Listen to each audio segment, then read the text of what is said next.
please come to the hospital right away?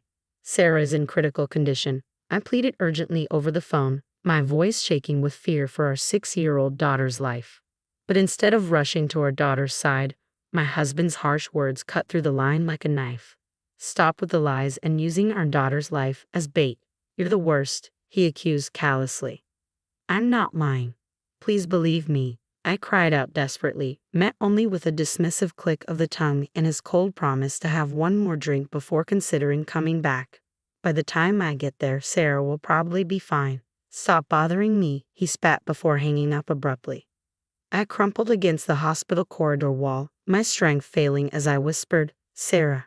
My name is Holly, and I'm 31 years old. 6 years ago, I married John, who was 42 at the time, after meeting him at work where he was my boss. His competence, fairness, and charm won me over, and after confessing my feelings, we began dating. A year later, he proposed, and I remember tears of joy streaming down my face.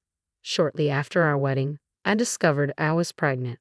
We're going to be amazing parents, I remember saying, filled with genuine happiness at the prospect of building a family with the man I admired. But after our daughter Sarah was born, everything changed. John grew distant and began belittling me, dismissing my needs and accusing me of exaggerating when I was unwell or needed help around the house. Nights were the hardest. When Sarah cried, his impatience showed as he'd snap, "She's annoying, put her to sleep quickly." Many times, tears replaced the joy I had imagined for our family life.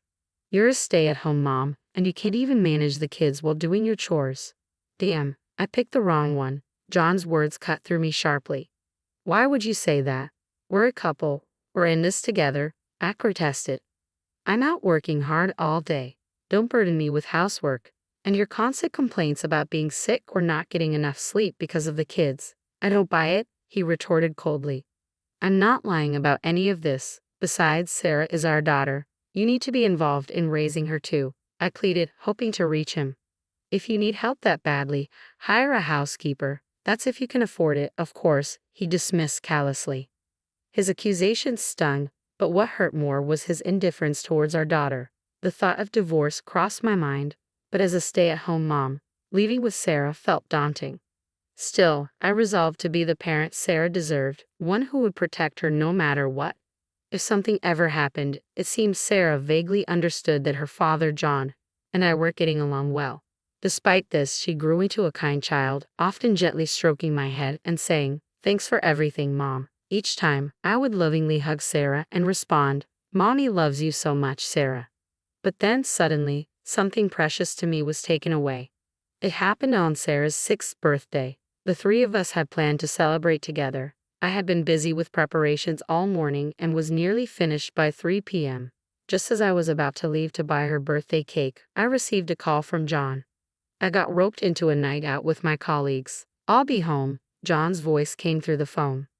"Wait, today is Sarah's birthday. You promised you would be home," I pleaded. "Can't be helped. I was invited out. I'm quite popular, you know," John replied with a smug laugh.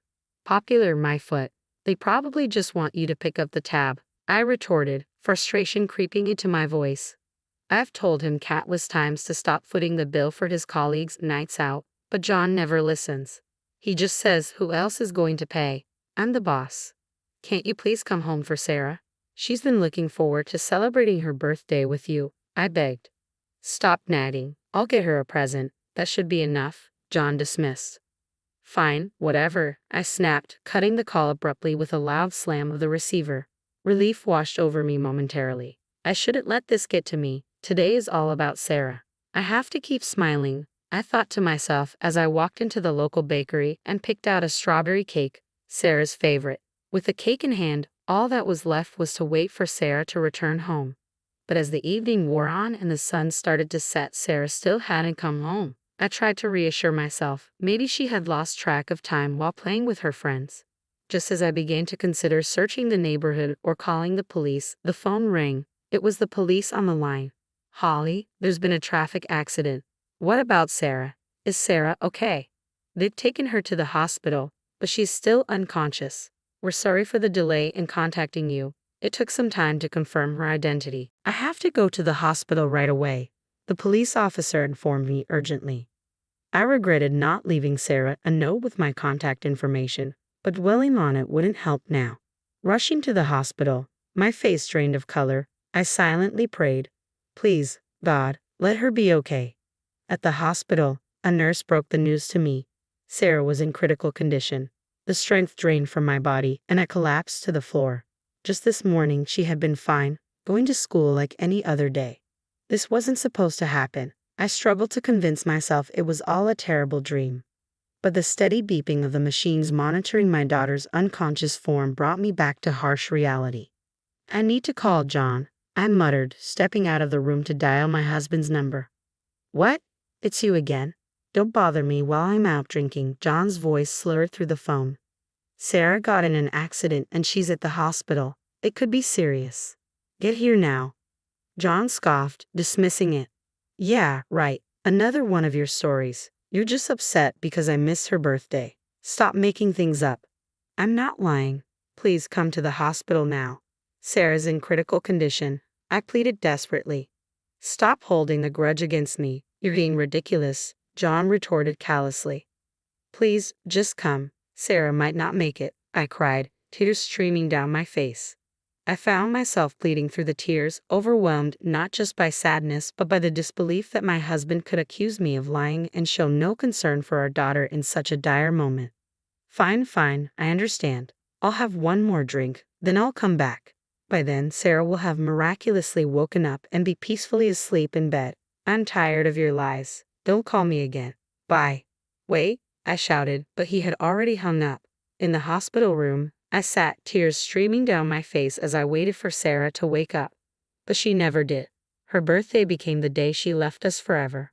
"Why? Please open your eyes," I pleaded, my voice trembling with grief. No matter how much I called out to her, no matter how many times I touched Sarah's lifeless body, she never responded with a smile. Sarah was such a good girl. She was shy, but always caring and thoughtful towards others. A true angel. Why did she have to lose her life, Sarah? I collapsed in tears in the hospital room, oblivious to the people around me. In the end, my husband never showed up at the hospital that day. On the day of the funeral, the sky hung heavy with clouds, as if it too mourned. John's colleagues and bosses attended the service, faces familiar from earlier encounters, but this was not how I had imagined meeting them again. Throughout the day, my friends took turns consoling John and me, though approaching me was difficult in my weakening state. Each time someone spoke to John, he put on a dramatic show of tears, lamenting, "I can't believe Sarah's gone," and then shifting blame with, "If my wife had called me sooner that day, maybe I could have seen her while she was still alive. You're the one who accused me of lying and didn't bring me home. You're not even crying for real," I observed quietly, numb to any anger toward him. All I wanted was to bid Sarah a peaceful farewell with all my heart. As the funeral approached its conclusion, John leaned in and whispered to me, "All right, now it's time for us to get divorced. You'll finally be free." Taken aback by his sudden statement, I glared at him, biting my lip, but he quickly excused himself to smoke outside. Amidst the whirlpool of emotions as I continued to express gratitude to the attendees, a woman approached me. "Holly, my deepest condolences. I never imagined something like this would happen," said Kay, a colleague of John's and my closest friend from my office days. She came close and gently rubbed my shoulder. In that moment, I felt a slight sense of solace in my heart. 3 days after the funeral, I received a call from Kay. A few days later, we met at a cafe near my home. She was very concerned about me, asking if I was eating properly and sleeping enough. Her caring gesture meant the world to me. To be honest, I hate being the bearer of bad news, but on the day Holly had that accident, I was with John and some colleagues, and I saw when Sean picked up your call. "Is that so?" I replied, urging him to continue. "You should have pushed him harder to go to the hospital. I blame myself for not being more insistent." "You don't need to apologize, Kay. I know you encouraged him to go, and that means a lot." "Okay, I'm sorry." And I was hesitant to bring this up, but Kay also mentioned John's recent behavior. She suspects he might be having an affair with a young colleague named Lee at work. After everyone left that night, it seems he was alone with Lee. I hate to say it, but there have been rumors at the office about John and Lee. People think they might be having an affair. I see. The realization that I was the only one unaware of this, manipulated by John, filled me with anger. Okay, there's something I want to ask you. Yeah. You want to gather evidence of John's infidelity, right? I'll help. Okay. My longtime friend from my office days already knew what I needed. With case support, I resolved to gather evidence of my husband's affair at work. A week later, Kate provided more details about John's affair. She revealed that John and his mistress openly flirted at work, often leaving together after hours and disappearing into a hotel district. Kate had followed them, capturing photos and videos of their encounters. Thank you for all of this, Kate, I said, struggling to hold back tears as I forced a smile at her words of concern. Holly, are you okay? If there's anything else I can do to help, just let me know. That night, I confronted my husband with signed divorce papers. Let's get a divorce, please, I told him firmly. Lucky me. I wanted to break up with you too, he replied callously. So, I'm asking for $30,000 in compensation from both of you. What? That's too much just for a divorce, he protested. You're all about money, John retorted defensively. I also know about your affair and I have solid proof. I showed him the photos and videos of him with Lee that Kay had captured. There was a brief moment of shock on his face before he regained his composure and glared at me. Very clever. You're quite the intimidating woman. Anyone can doctor photos these days. Which detective agency did you hire? He scoffed. I anticipated you'd say that. Just then, Kay walked in from the adjacent room. Concerned for my well-being, she insisted on staying close by and had been waiting there. My husband was visibly startled by her unexpected presence. These photos and videos are genuine. I took them myself, Kay affirmed firmly. You're the absolute worst. Our daughter has passed away, and you're cheating too. If you don't confess, I'll report it to our boss. Please don't do that. So, you admit to cheating then? Yeah, I guess, my husband admitted reluctantly, his face contorted with discomfort. All right, so we're getting divorced. Make sure you pay me alimony. Despite admitting to the affair, John still refused to pay alimony. If you're going to be this stubborn, I'll consult a lawyer. Do you, a housewife, even have the money to hire a lawyer? I've been working online all this time, saving up to support Sarah on my own in case we ever got divorced. I intended to use that money for her, but now I'll use it against you. Until now, John had looked down on me. Even when I confronted him with proof of his affair, he appeared unfazed. But suddenly, panic crept into his expression. Wait, hold on. This is some kind of joke, right? Huh? If you think this is a joke, try me. I won't settle for a half-hearted agreement, I stated coldly. At my firm words, John dropped to his knees, pleading desperately. I only started seeing Lee because she made advances towards me. It's not my fault, he began, offering excuses. I can't afford to pay alimony. Please reconsider. He bowed his head to the floor, tears streaming down his face. Yeah, and I'm sure those tears are just for show. Goodbye, I said, brushing off my husband as I grabbed the Boston bag I had packed and left home with Kay. Later, I hired a lawyer and successfully filed for divorce and damages. I managed to secure $25,000 in damages from Lee as well. John lost his family, his money, and was promptly dumped by Lee. Who said I'd only dated you because you had money? Lee retorted. I never expected things to end up like this, John lamented. And when our affair at the office was exposed, we were called in by the CEO, and as Kay told me, transferred to different rural areas.